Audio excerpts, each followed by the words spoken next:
when Napoleon lay at Boulogne for a year with his flat-bottomed boats and his grand army, he was told by someone, "There are bitter weeds in England." There are certainly a great many more of them since the British Expeditionary Force returned.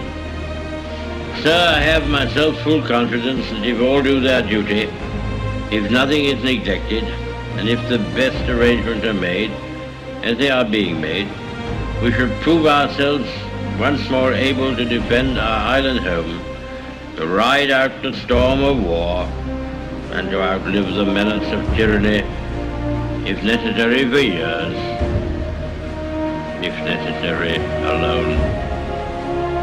At any rate, that is what we are going to try to do. That is the resolve of His Majesty's government, every man of them. That is the will of Parliament and the nation. The British Empire and the French Republic, linked together in their cause and in their need, will defend to the death their native soil, aiding each other like good comrades to the utmost of their strength. We shall go on to the end. We shall fight in France. We shall fight on the seas and oceans. We shall fight with growing confidence and growing strength in the air. We shall defend our island, whatever the cost may be. We shall fight on the beaches. We shall fight on the landing grounds. We shall fight in the fields and in the streets. We shall fight in the hills. We shall never surrender.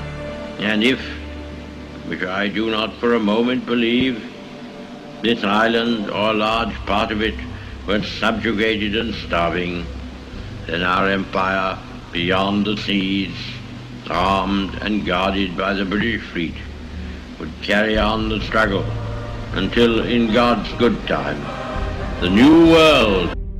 Here I am, an Englishman, welcomed in your midst, makes this experience one of the most moving and thrilling in my life, which is already long and has not been entirely uneventful.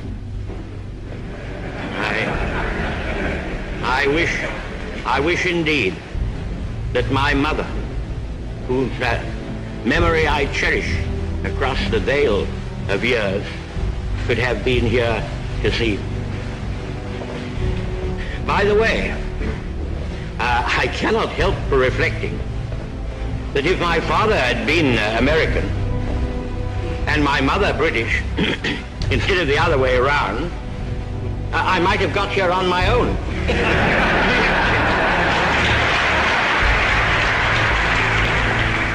Sure I am that this day,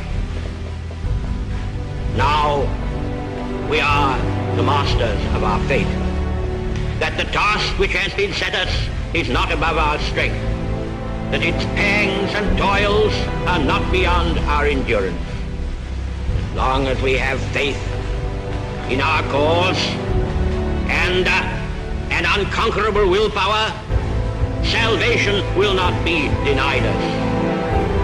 In the words of the psalmist, he shall not be afraid of evil tidings.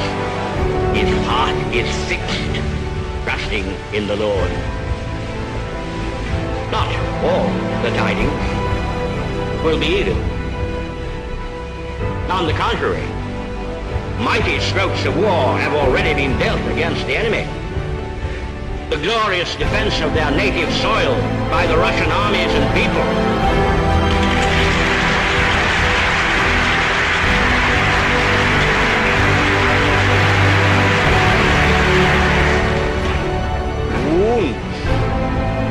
Have been inflicted upon the Nazi tyranny and system, which have bitten deep and will fester and inflame not only in the Nazi body but in the Nazi mind.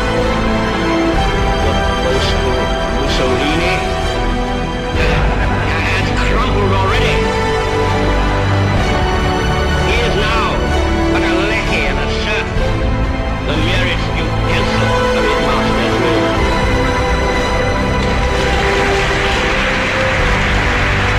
Many people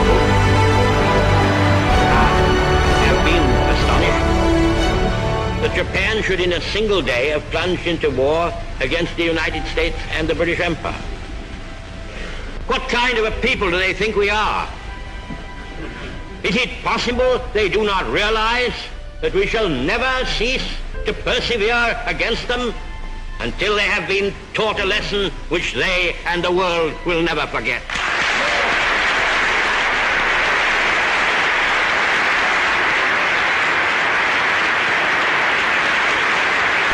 Here we are, together, facing a group of mighty foes who seek our ruin.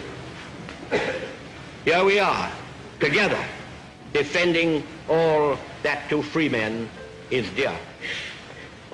Twice in a single generation, the catastrophe of world war has fallen upon us.